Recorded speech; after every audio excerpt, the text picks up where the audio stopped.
Jaya Radha Madhava Kunja Bihari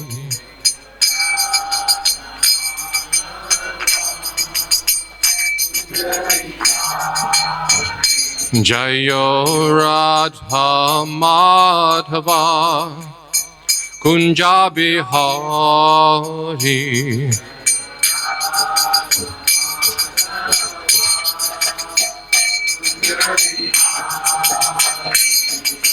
Gopi Janna Vallabha Girivardhari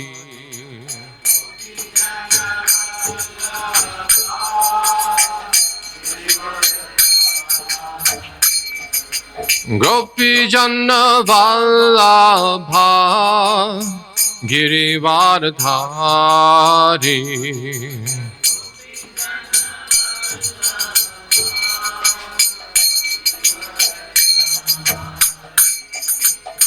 Jashodanandana Brajachanaranjana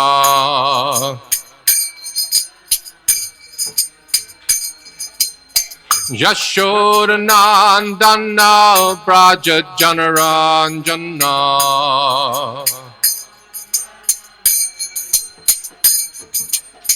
Jamunatira Vanachari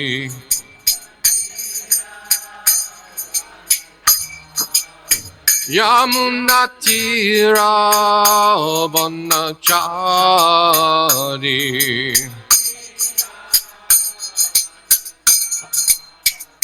Jaya Radha Madhava Kunja Bihari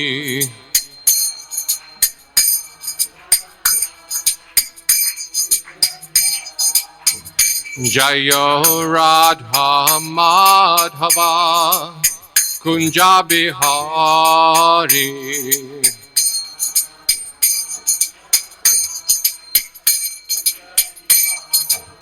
Jaya Radha Madhava Kunja Bihari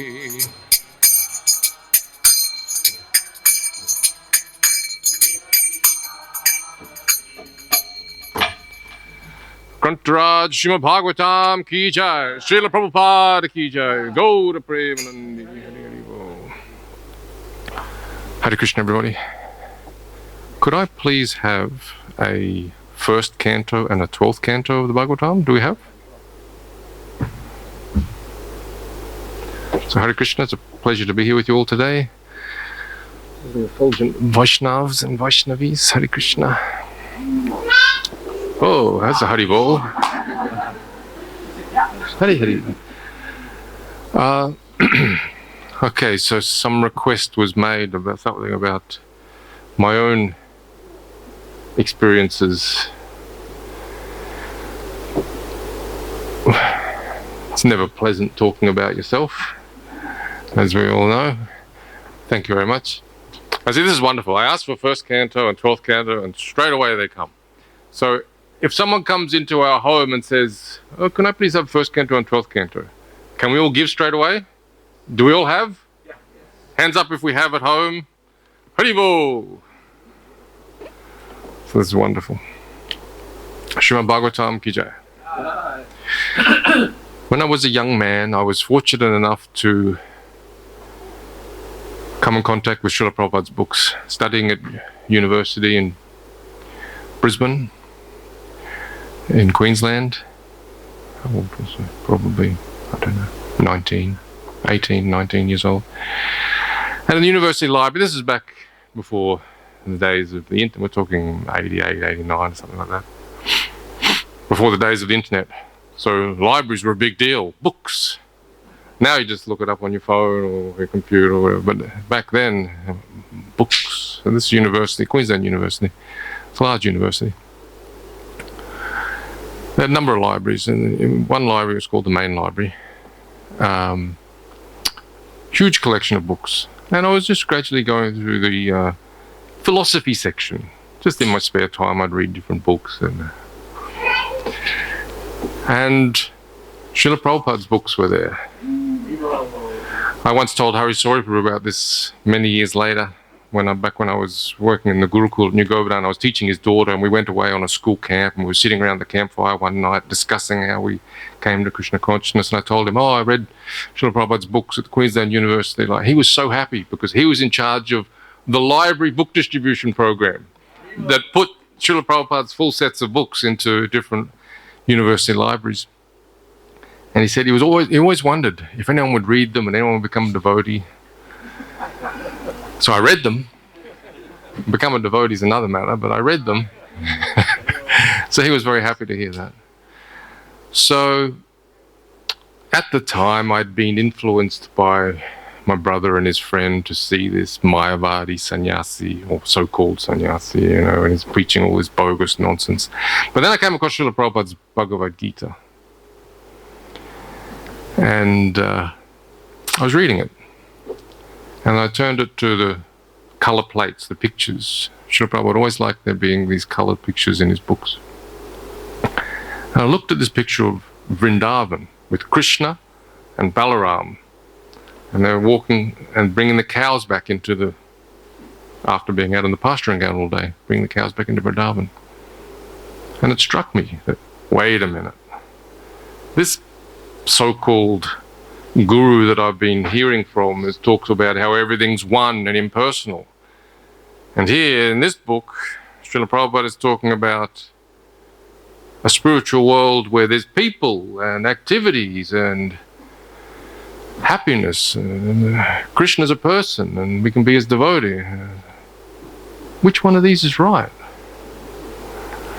But by Srila Prabhupada's mercy, I very quickly became convinced that what Srila Prabhupada was describing, because it is coming in parampara, the cyclic succession, coming from Krishna through the unbroken chain of spiritual masters, this message is authentic. And anyone with any different message, guaranteed it is not coming in parampara. Means someone at some time has just made it up. And when we understand that, when I understood that, then it's, okay, Srila Prabhupada's books. So reading the Gita. I hadn't met any devotees. I didn't even know there was a temple in Brisbane. So I borrowed the Gita from the library and I was reading it and I thought, I wish I had a copy. So I sat at my desk in my room with door closed. No one in my family knew I was reading these books. I was very shy. I didn't want them to think I was weird or anything, reading Hare Krishna books. And I thought, I'll write out the verses to the Gita. So I finished writing out all the translations to chapter 1 on a piece of paper. And I thought, okay, that's one chapter I've got. Just 17 more to go. And I closed the book and I was sitting back leaning on my chair and there was a knock on my door. I put some papers over the Gita so no one would see. I said, come in. And my older brother comes in, I got a present for you. And gave me Srila Prabhupada's Bhagavad Gita. Haribo! So my point in narrating that is these books are alive. They are Krishna. If we make an approach to Krishna through his books, he reciprocates, and sometimes he reciprocates immediately. So when I had that experience, it automatically gave me so much faith. Krishna knows what we're doing, he sees what we're doing, and he responds, reciprocates more than we can ever hope for. So after reading the Gita, I then started reading the Srimad Bhagavatam from the university library, borrowing one book after another. Actually, I used to borrow a whole bunch together, and I had this pile of Bhagavatams on my bedside table, and my mother was like, study your books for your exams, don't worry about this. And my brothers were looking through the pictures, and the fifth canto, they were looking at the descriptions of hell, and they're like, whoa, this is wild. But I was reading them. Now, at first I didn't understand that, the verses and the purport was explaining the verse. I just saw it as one continuous story, and there were verses stuck in the middle of it here. But it's still purifying, whether you understand it or not. That's the transcendental sound vibration. And then after I got up to about the third or fourth canto, I found out there was a temple in Brisbane. Went to the temple, and I thought that everyone at the temple would just be sitting down reading Bhagavatam together all day. Because I used to look at this image. That's what it means to be a devotee. So I thought, oh, there's a temple. That's what they'll be doing. And the temple happened to be on the bank of the Brisbane River. I thought, well, they'll be sitting beside the river, hearing Srimad Bhagavatam all day. I'll go and join in. So I managed to find my way there. I walked in the front gate, and there was a young bhakta who saw me. Hey, come here. Come and help me weed the garden. And then we went and did something else and washed the pots and then went to kirtan. So this all came from coming in touch with Srila Prabhupada's books, Bhagavad Gita, and Srimad Bhagavatam. I remember the Bhagavatam that I was borrowing from the university library. First canto, part 1, had been borrowed probably 6 or 7 times, but none of the others had. So people had tried reading it, but somehow by Lord Chaitanya's mercy, some grace was given, and if we get a taste, a form of nishta, just by becoming attached to hearing Srimad Bhagavatam and the glories of Krishna, then the modes of passion and ignorance, they vanish. And one becomes established in the mode of goodness. And going further, one transcends the mode of goodness and comes to the Vasudeva platform, transcendental pure goodness. And in that platform, the knot in the heart, the ahankara, which obliges us to identify ourselves as being a product of this material world and trying to find our happiness in this world, that knot becomes pierced, untied. And in that transcendental position, we then see ourselves and we see Krishna. All by becoming attached to and regularly hearing Srimad Bhagavatam. This is very wonderful, isn't it? Because Srimad Bhagavatam is Krishna himself in book form. Srimad Bhagavatam ki jai. I should have started with some invocation. Om Namo Bhagavate Vasudevaya. Om Namo Bhagavate Vasudevaya. Om Namo Bhagavate Vasudevaya.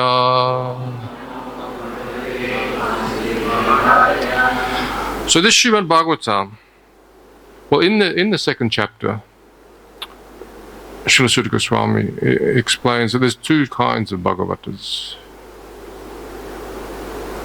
There's the book Bhagavata and the person Bhagavata. And by serving either or both of them, one makes advancement in this process of transcendental purification and development of love for Krishna. So in our Srimad Bhagavatam, by hearing and by reading this and studying it, we simultaneously do both. Because we're hearing the Bhagavat, but at the same time we're hearing and serving Srila Prabhupada by his translations, by his purports, his explanations. Srila Prabhupada said, if you want to know me, read my books. So by reading Srimad Bhagavatam, Srimad Bhagavad Gita, and all other Srila Prabhupada's books, we all come in direct contact with Srila Prabhupada. We come to know him. We come to understand him. We receive his mercy and his blessings. And we may not be direct disciples of Srila Prabhupada, but Srila Prabhupada said on a number of occasions that the grandfather is kinder to the grandchildren than to his own children. So we can all receive these blessings, this mercy of Srila Prabhupada if we simply take the opportunity that he's given us. He said I had just one complaint, that is, devotees don't read his books enough. Now I've heard it said, Mukunda Maharaj told me once that he'd heard that back when Srila Prabhupada was a grihastha, he would read scripture and worship the deity 4 or 5 hours a day. So it's not that he's expecting that we would do something that he wouldn't do. Srila Prabhupada did everything, and did everything perfectly. Actually, today is also the anniversary of Srila Prabhupada's acceptance of sannyas. Vishwarup Mahotsava. Today is the day that Sri Vishwarupa, Sri Chaitanya Mahaprabhu's elder brother, he took sannyasa and went away. Parents were trying to arrange marriage to a nice young girl. He, not interested, took sannyas. So on the same day, this Vishwarupa Mahotsava, Srila Prabhupada took sannyas, 1958. He explained that there were a number of indications from his spiritual master over the years for him to take sannyas. And Srila Prabhupada always thought, oh no, this is horrible. I don't want to do that. Who will maintain my family? You know, no. But then gradually everything wound up with family life by Krishna's arrangement. And then he entered the Vanaprastha ashram 1950, 54. And then in 58, he was given the sannyas order by his godbrother, His Holiness Bhakti Pragya Keshava Maharaj. Srila Prabhupada, why did he take sannyas? Well, why did Sri Chaitanya Mahaprabhu take sannyas? Sri Chaitanya Mahaprabhu is God himself. Does he require to do anything for his own purification? No. He's the supreme pure, and by coming in contact with him, everything is purified. Everyone can be purified. So he doesn't need it. So why did Sri Chaitanya Mahaprabhu take sannyas? So others would not actually disrespect him? Disrespect him. And then that way actually go to they'll get benefit. So he took sannyas not for his own, but for the benefit of others, to help spread Krishna consciousness amongst the fallen conditioned souls. Srila Prabhupada explained that Srila Bhakti Siddhanta Saraswati Thakur took sannyas for the same reason. And Srila Prabhupada also, he took sannyas for the same reason, to preach Krishna consciousness and save the fallen conditioned souls from the plight of their material existence. Srila Prabhupada ki jai. Before Srila Prabhupada took sannyas, he was writing magazines. Back to Godhead started in 1944. After Srila Prabhupada took sannyas, he started to write books. There was a friend of his who advised him, magazines, they get thrown away. Books, people keep. So Srila Prabhupada started to write books. And in Vrindavan, after taking sannyas, he began his commentary on the Srimad Bhagavatam. And we know that when he finished translating, and he did everything himself. He translated it, he would take it to the printer, he would proofread it, he typed all the manuscript, took it to the printer, would proofread it all.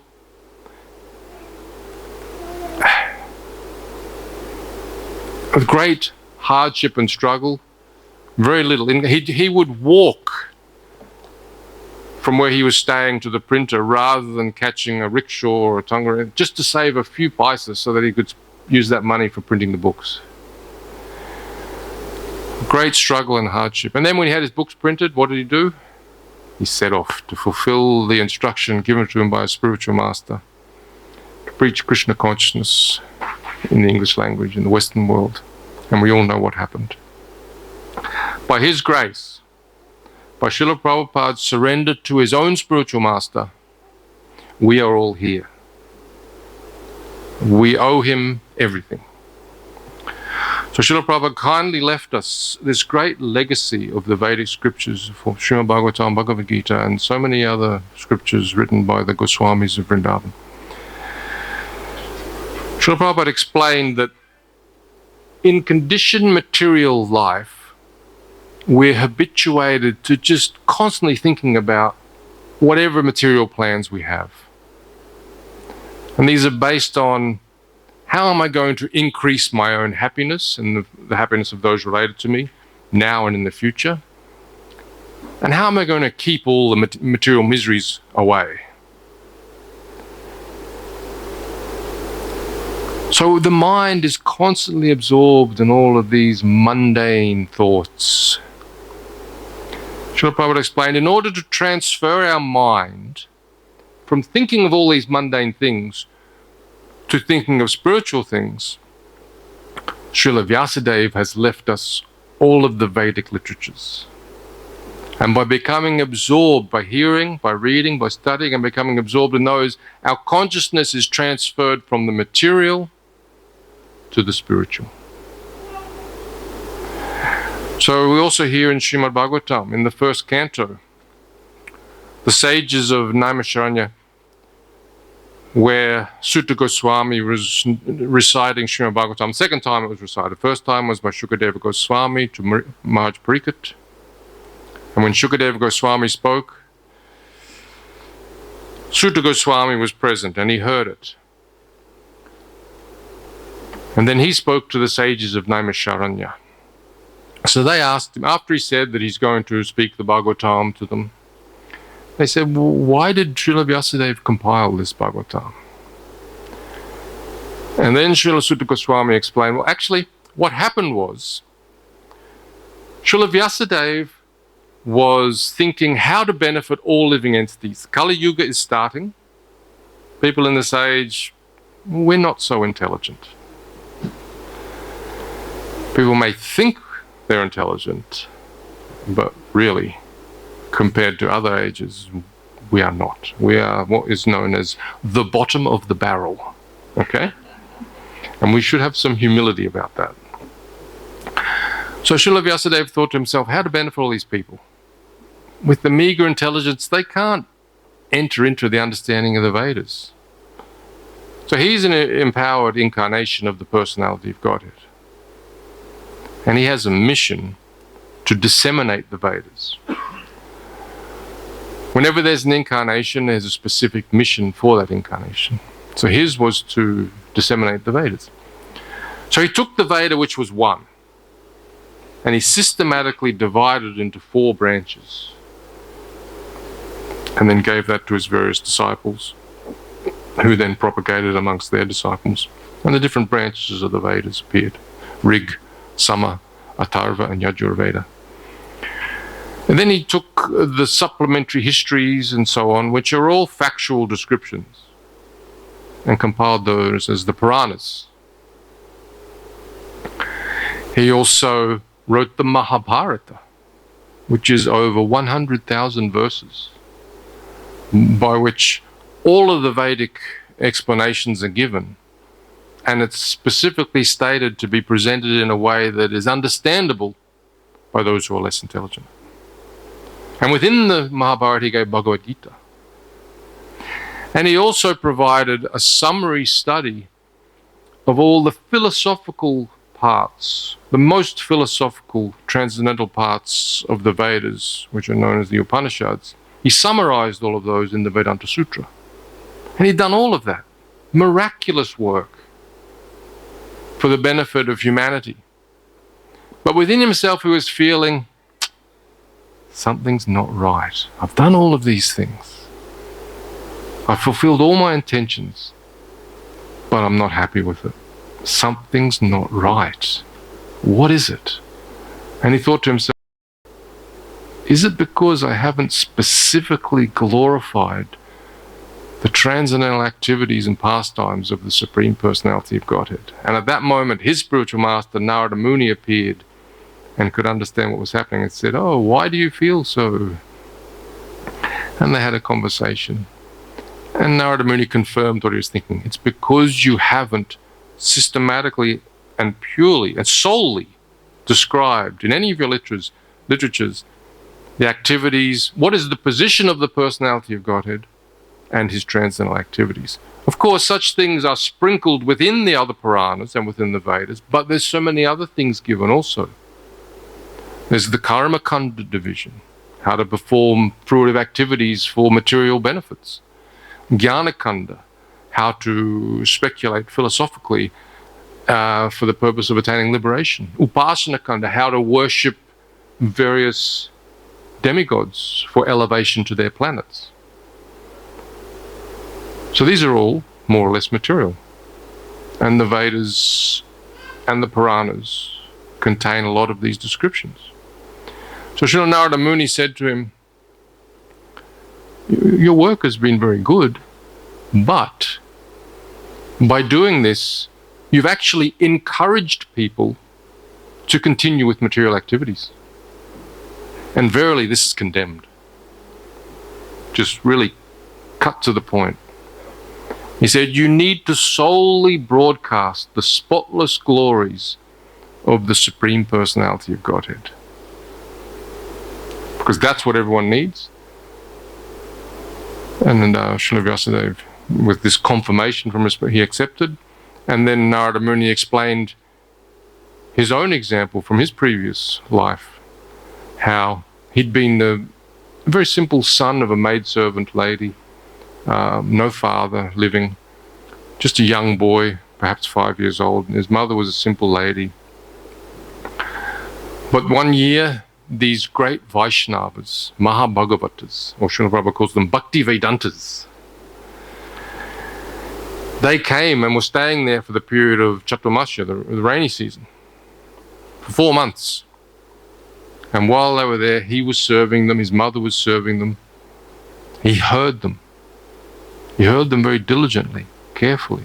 And he took the remnants of their food also, with their permission. One day he asked them, can I take what you've left? They said yes, and he did.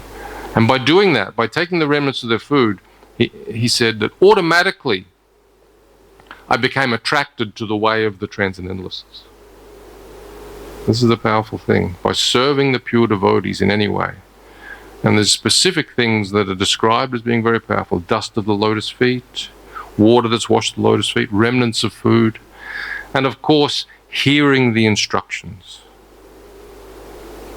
The instructions are very important because by the instructions, we understand who we are, who is Krishna, what is our relationship with Krishna, how to engage in activities of that relationship, what the goal of performing those activities will be. So he received the blessings shortly after his mother passed away, and this young boy just set off. Basically, 5, 6 years old, took sannyas. And constantly remembering the instructions of these great sages and saints and meditating upon the Lord. When he left his body, he attained the transcendental form of Narada Muni, and now he travels anywhere and everywhere preaching Krishna consciousness. He is the perfect example, the epitome of the preacher of Krishna consciousness. So he gave the advice to Srila Vyasadeva, solely, exclusively describe the personality of Godhead, his transcendental form, his qualities, his activities, his relationships, everything about him. And that is what Srimad Bhagavatam is. The transcendental description of the personality of God. It is Krishna in book form. So the more we take the Srimad Bhagavatam, the closer we come to Krishna. But it has to be heard in the proper transcendental system. And the proper system is, there has to be qualifications of both the speaker and the hearer. And this is described in the first chapter, where the sages of Naimisharanya are asking questions to Sutta Goswami, and it brings out various points. But Srila Prabhupada describes in the purport that the speaker needs to be qualified. What is the qualification of the speaker? That they are receiving the message in disciplic succession. And the true speaker of the Bhagavatam is the Goswami. And not a materialistic person. Not someone who's using Bhagavatam to earn their livelihood. Srila Prabhupada spoke about this on many occasions. There are many people, particularly in India, who take the Vedic literatures, the Srimad Bhagavatam, and use it as a means to earn money, professionally, to become professional reciters. But this is a corruption of the process. Such people are not Goswamis. They're using Bhagavatam to make and earn some livelihood to maintain their family. This is not the correct process. The true speaker of the Bhagavatam is someone who is simply trying to repeat the message in glorification of the personality of God without receiving anything in return for it.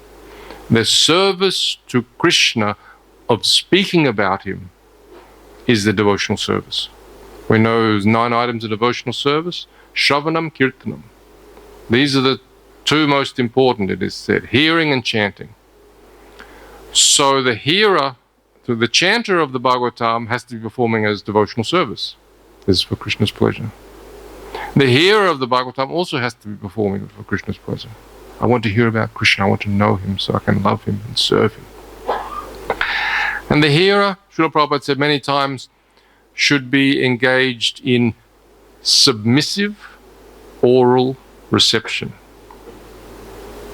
Submissive. Whatever is stated, I take it as true. I may not understand it, but I accept it. And for those parts that I don't understand, then for those parts I can question. I can ask questions about. Such questions shouldn't be challenging, but they should be to try and understand the proper meaning.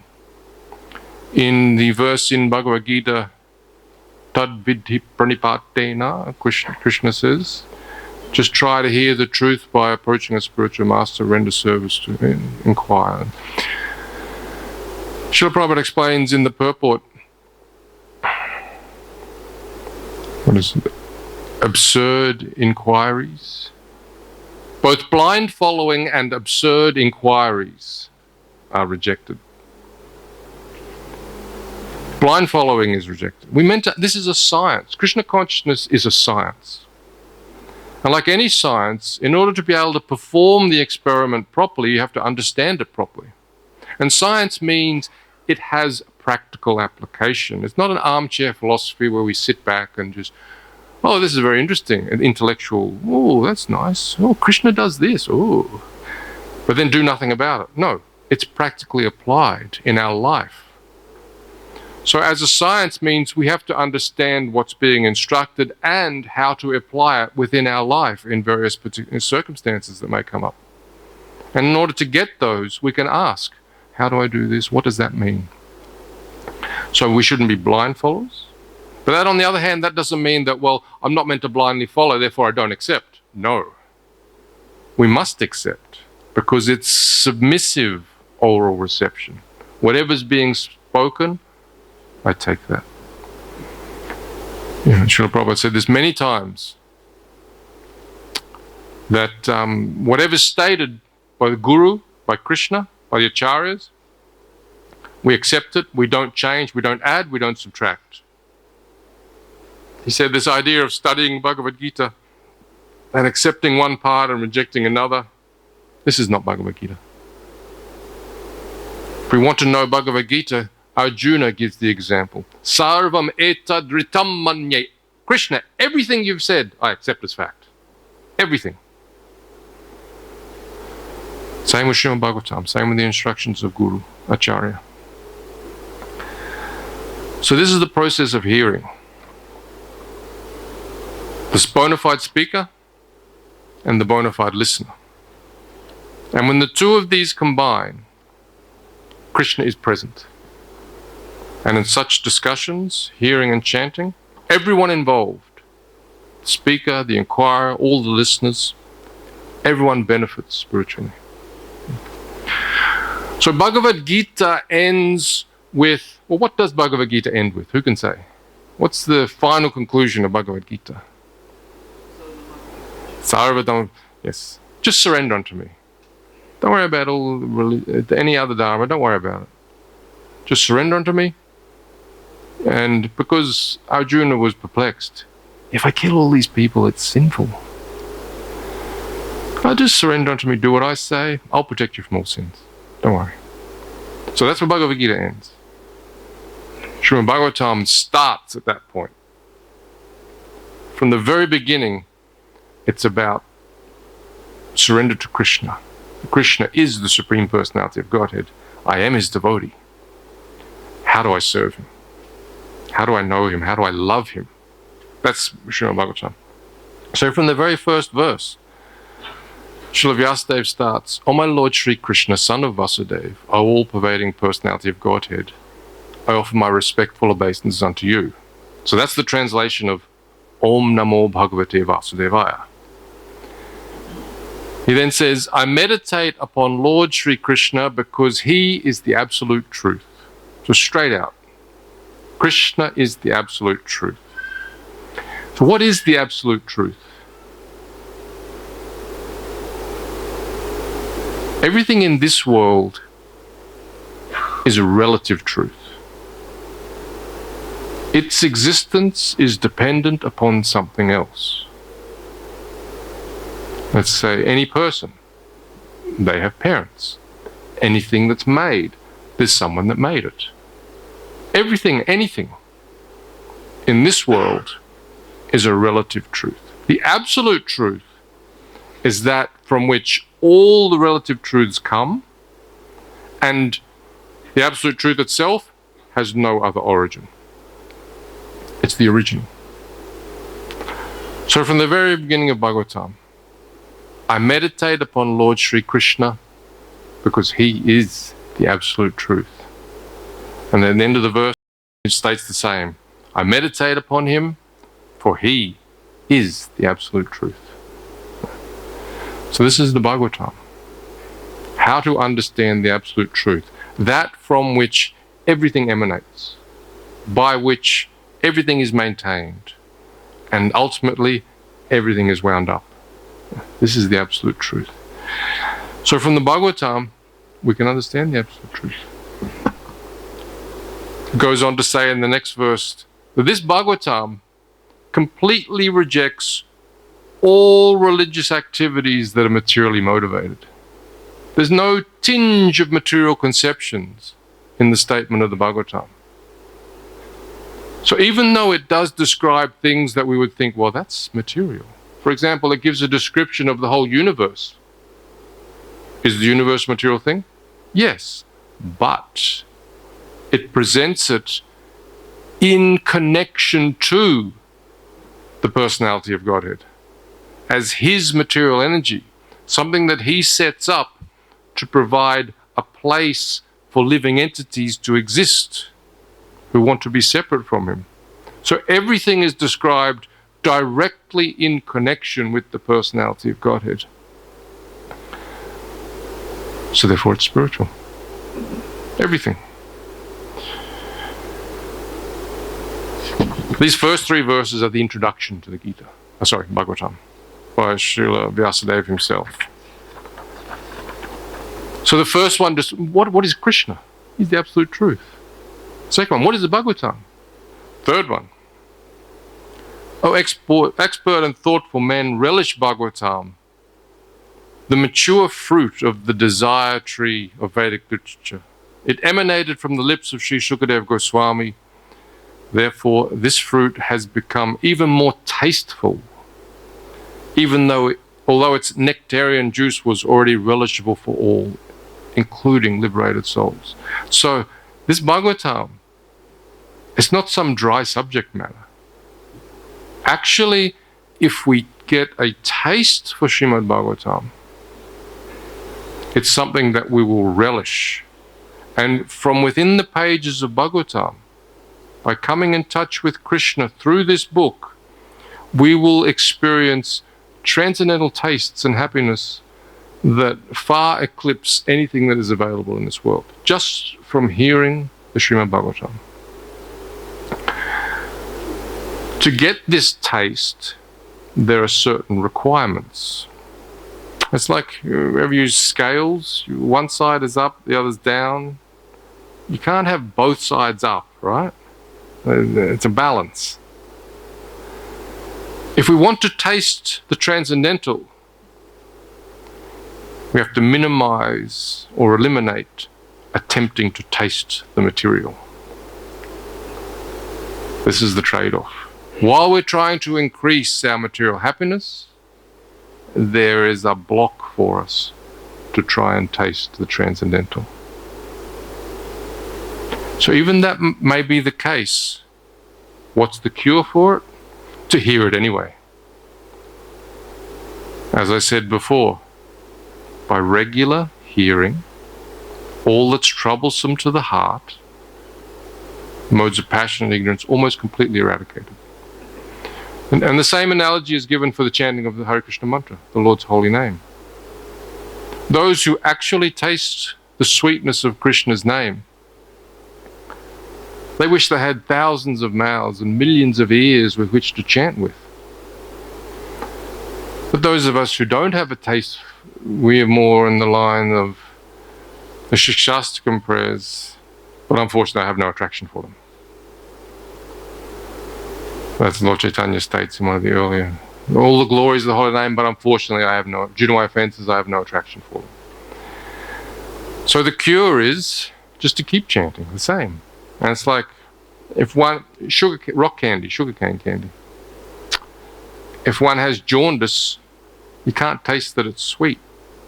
But it itself is the cure for the jaundice. And you take it, and it gets rid of the jaundice, and then you'll taste the sweetness. Similarly, Bhagavatam, holy name. We may not yet taste it, but we take it, and we take it regularly, medicinally, and we become free from the jaundice of ignorance, and then we can taste. So this Srimad Bhagavatam being non-different from Krishna, everything is in there. It answers all our questions. It provides complete solace from any problem that we may have. There's one chapter in the second canto, and it's called Bhagavatam is the answer to all questions. And it's a fact. It's a fact. So we just read a little bit from the first canto, and then we have the 12th canto.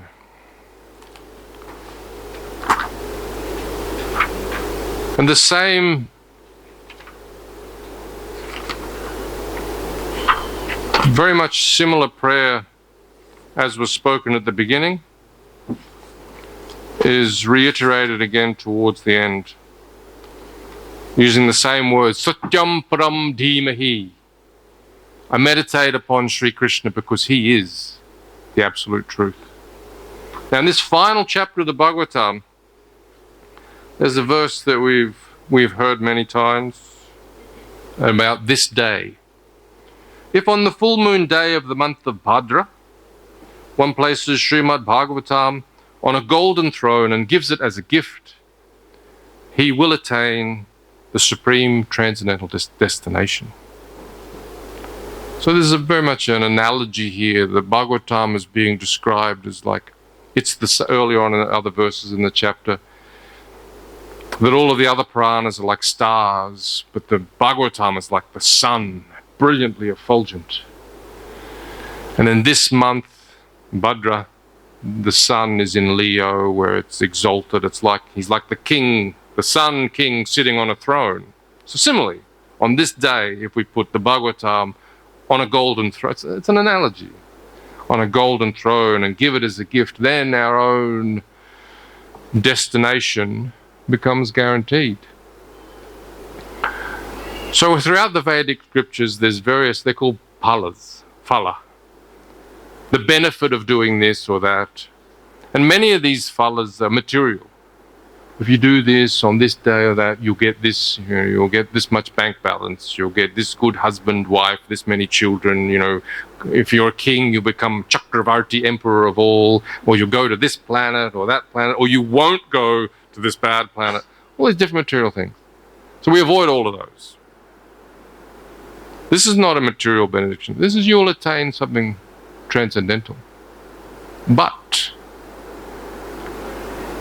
pure devotional service means I'm not even interested in that. But all I want to do is serve Krishna, birth after birth, just as Lord Chaitanya prays. Mama Jamani Jamani Shri Bhavata Bhakti Rahituki Twayi. My Lord, let me be your eternal servant or birth. Not even a prayer for liberation. Not interested in anything for oneself. Because trying to get something from the Lord is dealing with him in his, let's say, he's the order supplier and I'm trying to take something from him. And that's okay. That's not a bad thing if it's a transcendental goal. Actually, the Bhagavatam describes in the second canto, even if you want material things, worship Krishna. Akama sarvakama va moksha kama udarati.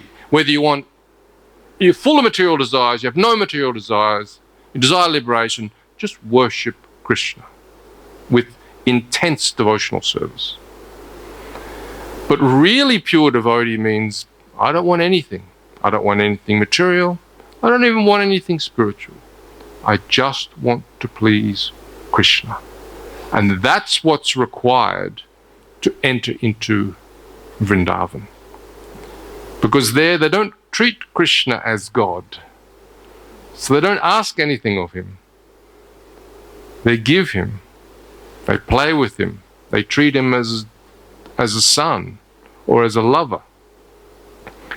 It's not that they don't ask things of God, but when they're asking things of God, they approach Vishnu. Oh, Vishnu, please protect Krishna. So this mood of the pure devotees, 100% spotlessly pure, is not trying to do something with any either material or spiritual return for myself. All the activities are simply for the pleasure of Guru and Krishna. And all of us can come to that stage simply by hearing Srimad Bhagavatam regularly and serving the pure devotee. Grantra Srimad Bhagavatam ki, Srila Prabhupada ki, go to Premanandi. Okay, we have 10 minutes for questions. If anyone has any questions. Yes, Mataji. Hare Krishna.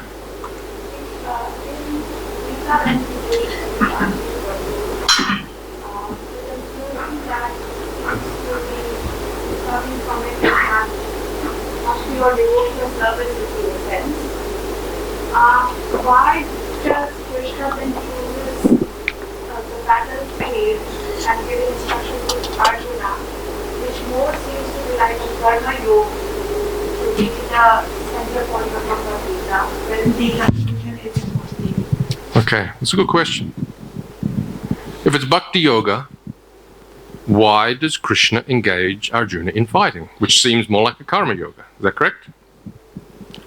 So, because we've been conditioned in the material world for a long time, our consciousness is contaminated. And we have this dichotomous view of things that's sort of ingrained into us. If I'm doing something, then it should be for my benefit. If I don't want anything, I'm not going to do anything. That's karma and jnana, right? Karma is I'm acting so that I can enjoy and so that those I'm related with can also be happy. Jnana is I don't want anything in this world, I do nothing. But bhakti is neither of those things. Bhakti is simultaneously acting and not trying to enjoy. Bhakti is the consciousness that I'm not the enjoyer, I'm simply a servant. Krishna's the enjoyer. And whatever he wants, that I'll do. Even if the whole world thinks that it's a bad thing to do, if Krishna wants me to do it, I'll do it. And even if the whole world thinks that something else is good and I should do it, if Krishna doesn't want me to do it, I'll not do it. So that's bhakti yoga. It's acting simply for Krishna's pleasure. Does that make sense? Whatever the Shastra says is with dharma, whether it's dharma of wife or husband, daughter, son, teacher, and so on. So all those instructions which come under the category of dharma as per Shastra, we understand that Vedas come from Krishna himself. So all those dharma instructions we will understand are also coming from Krishna. Yes. So then doing those dharma, for example, in Arjuna's case, fighting the battle because he's a Kshatriya. So all those instructions come, because they're all in the end coming from Krishna, and we are saying whatever pleases Krishna is what a devotee should be doing. Then why we, in the end, Krishna says, Sarva Dharma Parityajya, Okay. Mamekam Sharanam Braja. Then again, there seems to be a fine line between karma, doing duty in Krishna consciousness and doing, pure devotional service as such, if you know what I mean. There's different levels in the Vedas. The Vedas present, there's a broad variety of people within human society. The Vedas cover all of them. And there's different levels of the Dharma. There's different ways of viewing Dharma. There's Dharma that's purely material. It deals with the nature of this body and mind and what I should do with this body and mind. And it's mundane. It's Vedic, but it's still mundane. By following that, it's pious and one gets elevated to heaven. But it doesn't mean you develop spiritually, necessarily. It only becomes spiritual when Krishna is connected to it. But then there's spiritual Dharma. See, within the Vedas, there's two types of knowledge. There's Paravidya and Aparavidya. Paravidya is transcendental knowledge, which deals with the soul and Krishna and our relationship. Aparavidya is material knowledge. It deals with the material world. So that includes lots of Dharma within the material.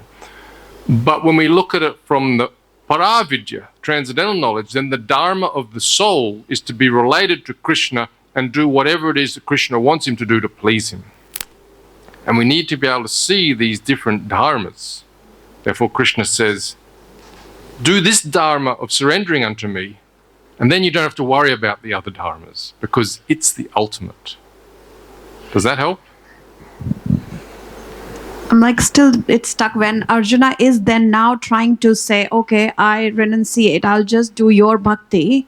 Why does he get still instructed to stick to his? Because Krishna wants him to. Krishna's plan is that everyone there dies. Yeah, okay. And Arjuna is his instrument to do that. So in our cases, when we don't see Krishna face to face as such, and then there's a dilemma between, dharma, karma yoga dharma, and the dharma of being devotee full time. Okay. How do we choose without Krishna being there, Krishna is there. I mean, if you have Guru.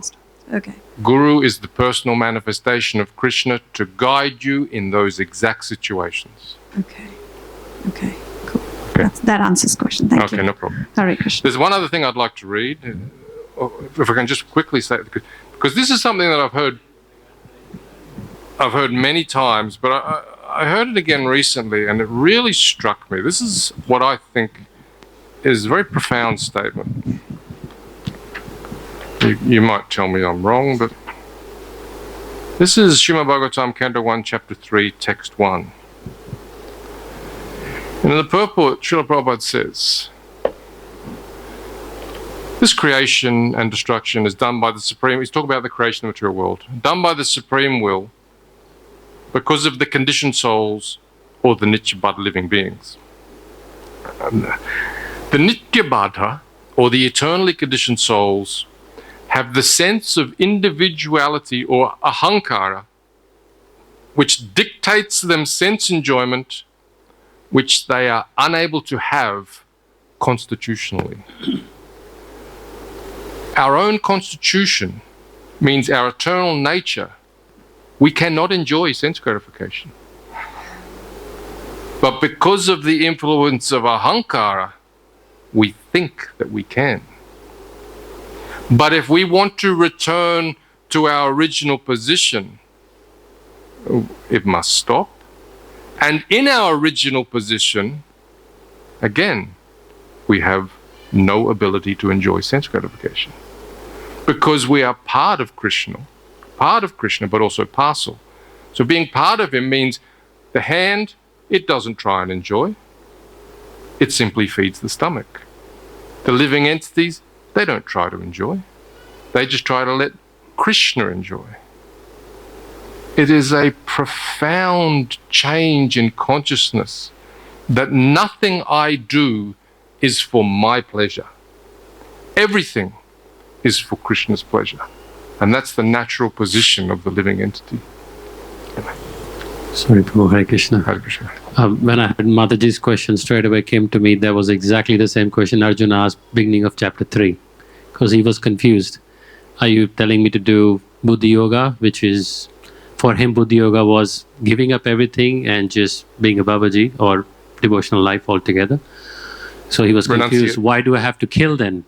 Give me one instruction. What do you want me to do? I'm confused by your equivocal instruction, exactly. And then Lord Krishna explained there is Nishkam Karma Yoga, and then there is the Nishkam, and then there is the Sannyas, obviously, yoga, which is when one is completely purified, then they can take up. But until such time, one has to do their duty to become purified, and later on gives the example of Janak Maharaj, that he is completely doing his duties, but at the same time he's completely renounced from the fruits of action.